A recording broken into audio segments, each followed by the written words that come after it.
Во 2012 ќе се отвори пазарот на поштенски услуги и ќе се стави крај на монополот. Со ваков план настапила владата на Никола Груевски пред европските партнери, кога во 2008 ја формираат Агенција за пошти, институција што требало да биде регулатор на ослободениот пазар во најава. 11 години подоцна ниту пазарот е либерализиран, ниту агенцијата реално може да се извршува својата работа и да го оправда постоењето. Новата директорка Билена Аврамовска-Ѓореска ветува за силена активност оваа година. Целосното отварање на пазарот требаше да настапи на 1.1.2012 година, значи од тогаш па наваму 4 пати е пролонгиран рокот и последниот законски рок за воведување на либерализација е 1.1.2020 година.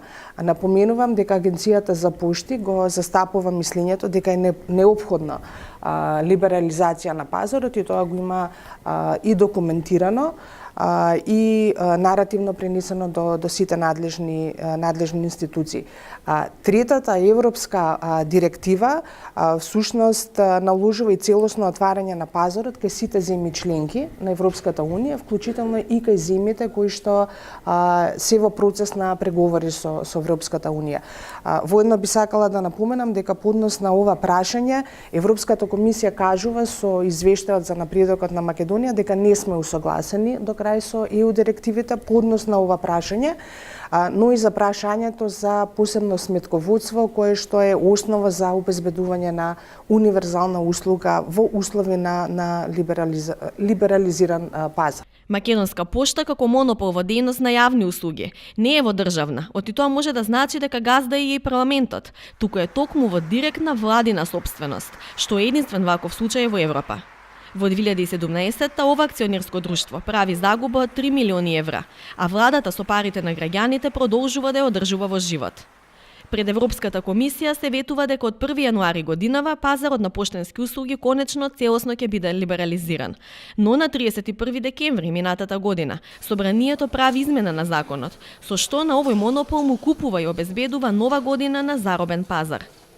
За директорот Ејуп Рустеми, фактот што во очи на нова година се прават овие законски интервенции со јасна цел не е проблем, оти според него либерализација сега и не ни треба.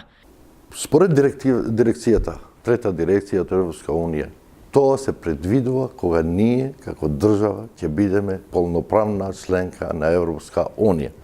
Тоа значи дека целосна либерализација треба за тој пазар на Европска унија и сите членки на Европска унија да имат еднакви услови за поштенски сообраќај. Бидејќи ние уште не сме членка, полноправна членка на Европска унија, тоа зошто треба ние толку да брзаме и да донесеме целосна либерализација на пазарот. Во Македонски пошти вработени се 2265 луѓе, со што оваа компанија е меѓу најголемите работодавци во земјава. Рустеми вели дека не се пренатрупани со кадар и дека сите вработени им се потребни. Но зашто? Извештаите на Transparency International говорат дека потребата од овие вработени не е во функција на компанијата, туку на партијата ДУИ. Невладината забележува дека со години преку дел од платите на овие вработени се финансирала партијата на Ахмети. Мислите дека не сте пренатрупани со кадар? Тие не се пренатрупани и значи ние сите овие ни се потребни. Знаете зашто ве прашувам ова? Токму Македонски пошти е на некој начин претворено во дувла на партијата ДУИ, од каде што се трпеле пари за финансирање на самата партија. Вие ги имате видено Transparency извештаите? Јас ги имам разгледано сите тие извештаи, тоа не е точно дека е така, бидејќи сите тие финансиски извештаи секоја година ние ангажираме и ревизорска куќа која се избира од страна на влада, но секогаш тука беа присутни и Државниот завод за ревизија и ова година ќе ни биде присутен Државниот завод за ревизија и тие се релевантните извештаи што не ги покажуваат тие бројки. Transparency лажа, мислите? Не викам дека лажат. Точно е во далечните години имаше и кражби во Македонска пошта. Да, кога комбиња се тие кражби сите се пријавени, и тоа не е наша надлежност ние да ги најдеме кои се тие се надлежности на другите институции што ги има во Република Македонија, тоа е МВР и другите компетентните институции, Ама тие се случуваат, такви кражби се случуваат не само во Македонија, има и такви и во европските држави. За инвестиции во македонски пошти, според нашите информации, заинтересирани се сериозни фирми од Австрија, Белгија и Холандија. Сите тие нестрпливо го чекале 1 јануари годинава. Но ако го земеме предвид ставот на Рустеми, веројатно ќе треба да си почекаат, додека не ги завршиме преговорите.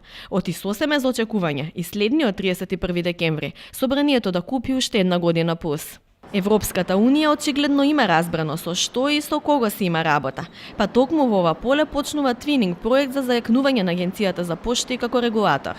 Експерти од Шпанија се веќе во земја во декември минатата година. Со 600.000 евра, Европската Унија ќе работи на појака регулација и на самиот процес на либерализација на пазарот.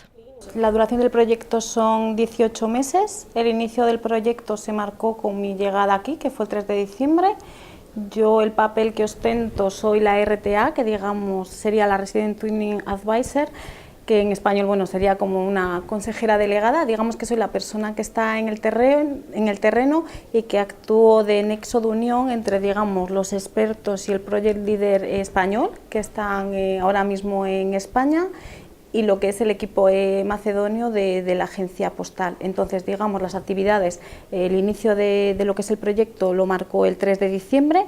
Durante estos primeros meses estamos pues eso, acoplando lo que es las actividades, haciendo un plan de comunicación, un plan de actividades, digamos todos los formalismos, el asentamiento, y las actividades empezarán en sí, lo que es el programa, el 1 de marzo. Pero tiene una duración total de 18 meses, como os comentaba, el 3 de diciembre es la fecha en la que ha empezado, y yo mi labor es hacer como de nexo entre digamos, la parte macedonia y la parte española.